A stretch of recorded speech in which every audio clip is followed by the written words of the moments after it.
Hello students, आपके अपने channel सरल हिंदी में आप सभी का स्वागत है। आज इस वीडियो में मन्नू भंडारी की आत्मकथा एक कहानी यह भी इस पाठ का प्रश्नोत्तर। पहला प्रश्न है, लेखिका के व्यक्तित्व पर किन किन व्यक्तियों का किस रूप में प्रभाव पड़ा। उत्तर है, लेखिका के जीवन पर दो लोगों का विशेष प्रभाव पड़ा। पिता का प्रभाव, लेखिका के जीवन पर पिताजी का ऐसा प्रभाव पड़ा कि वे हीन भावना से ग्रसित हो गईं। इसी के परिणाम स्वरूप उनमें आत्मविश्वास की भी कमी हो गई थी। पिता के द्वारा ही उनमें देश प्रेम की भावना का भी निर्माण हुआ था। शिक्षिका शीला अग्रवाल का प्रभाव, शीला अग्रवाल की जोशीली बातों ने एक और लेखिका के खोए आत्मविश्वास को पुनः लौटाया, तो दूसरी ओर देश प्रेम की अंकुरित भावना को उचित माहौल प्रदान किया, जिसके फलस्वरूप लेखिका खुलकर स्वतंत्रता आंदोलन में भाग लेने लगी। अगला प्रश्न है, इस आत्मकथा में लेखिका के पिता ने रसोई को भटियार खाना कहकर क्यों संबोधित किया है। उत्तर है, एक कहानी यह भी आत्मकथा के लेखिका के पिता ने रसोई को भटियार खाना कहकर इसलिए संबोधित किया है क्योंकि उनका मानना था कि रसोई घर की भट्टी में महिलाओं की प्रतिभा और क्षमता जलकर राख हो जाती।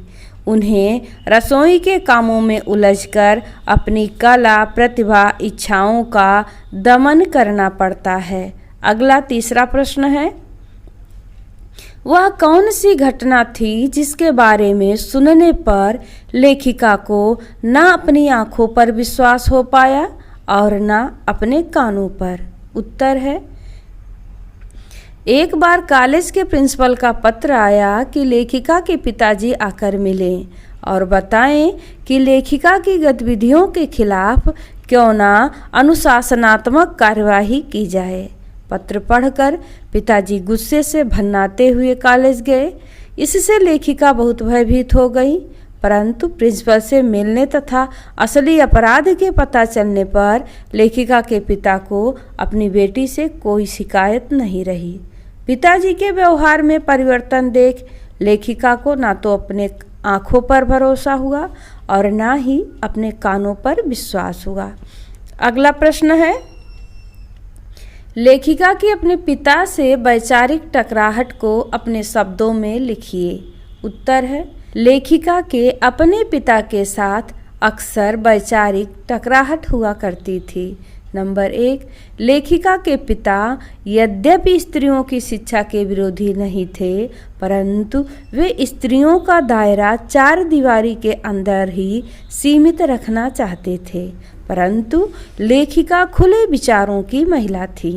अगला नंबर 2, लेखिका के पिता लड़की की शादी जल्दी करने के पक्ष में थे, लेकिन लेखिका जीवन की आकांक्षाओं को पूर्ण करना चाहती थी।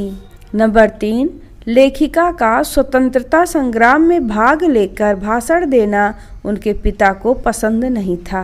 नंबर 4, पिताजी का लेखिका की मां के साथ अच्छा व्यवहार नहीं था। स्त्री के प्रति ऐसे व्यवहार को लेखिका अनुचित समझती थी।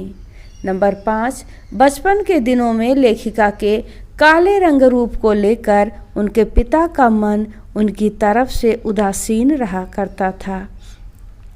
अगला 5वां प्रश्न है, इस आत्मकथा के आधार पर स्वाधीनता आंदोलन के परिदृश्य का चित्रण करते हुए उसमें मन्नू जी की भूमिका को रेखांकित कीजिए। उत्तर है, सन 1946-47 ईस्वी में समूचे देश में भारत छोड़ो आंदोलन पूरे उफान पर था। हर तरफ हड़तालें, प्रभात फेरियां, जुलूस और नारेबाजी हो रही थी। घर में पिता और उनके साथियों के साथ होने वाली गोष्ठियों और गतिविधियों ने लेखिका को भी जागरूक कर दिया था। प्राध्यापिका शीला अग्रवाल ने लेखिका को स्वतंत्रता आंदोलन में सक्रिय रूप से जोड़ दिया। जब देश में नियम कानून और मर्यादाएं टूटने लगीं, तब पिता की नाराजगी के बाद भी वे पूरे उत्साह के साथ आंदोलन में कूद पड़ी। उनका उत्साह, संगठन क्षमता और विरोध करने का तरीका देखते ही बनता था। वे चौराहे पर बेझिझक भाषण, नारेबाजी और हड़तालें करने लगी। इस प्रकार हम कह सकते हैं कि स्वतंत्रता आंदोलन में उनकी भी सक्रिय भूमिका थी। अगला छठा प्रश्न है रचना और अभिव्यक्ति का। लेखिका ने बचपन में अपने भाइयों के साथ गिल्ली डंडा तथा पतंग उड़ाने जैसे खेल भी खेले, किंतु लड़की होने के कारण उनका दायरा चारदीवारी तक सीमित था। क्या आज भी लड़कियों के लिए स्थितियां ऐसी ही हैं या बदल गई हैं? अपने परिवेश के आधार पर लिखिए। उत्तर: अपने समय में लेखिका को खेलने तथा पढ़ने की आज़ादी तो थी, लेकिन अपने पिता द्वारा निर्धारित गांव की सीमा तक ही। परंतु आज स्थिति बदल गई है। आज लड़कियां एक शहर से दूसरे शहर शिक्षा ग्रहण करने तथा खेलने जाती हैं। ऐसा केवल भारत तक ही सीमित नहीं है, बल्कि आज भारतीय महिलाएं विदेशों तक, अंतरिक्ष तक जाकर दुनिया में अपने देश का नाम रोशन कर रही हैं। परंतु इसके साथ दूसरा पहलू यह भी है कि आज भी हमारे देश में कुछ लोग स्त्री स्वतंत्रता के पक्षधर नहीं हैं। अगला सातवां प्रश्न। मनुष्य के जीवन में आस पड़ोस का बहुत महत्व होता है, परंतु महानगरों में रहने वाले लोग प्रायः पड़ोस कल्चर से वंचित रह जाते हैं। इस बारे में अपने विचार लिखिए।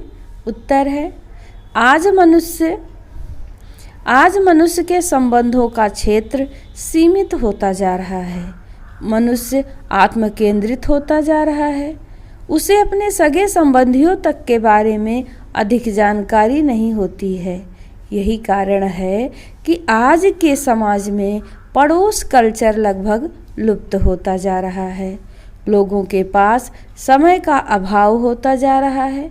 मनुष्य के पास इतना समय नहीं है कि वो अपने पड़ोसियों से मिलकर उनसे बातचीत करें। अगला लास्ट प्रश्न है भाषा अध्ययन वाला। इस आत्मकथ्य में मुहावरों का प्रयोग करके लेखिका ने रचना को रोचक बनाया है।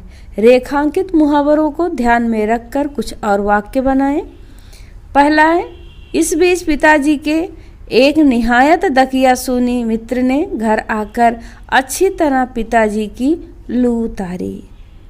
खा, वे आग लगाकर चले गए और पिताजी सारे दिन भभकते रहे। गा, बस अब यही रह गया है कि लोग घर आकर थू थू करके चले जाएं। घा, पत्र पढ़ते ही पिताजी आग बबूला हो गए।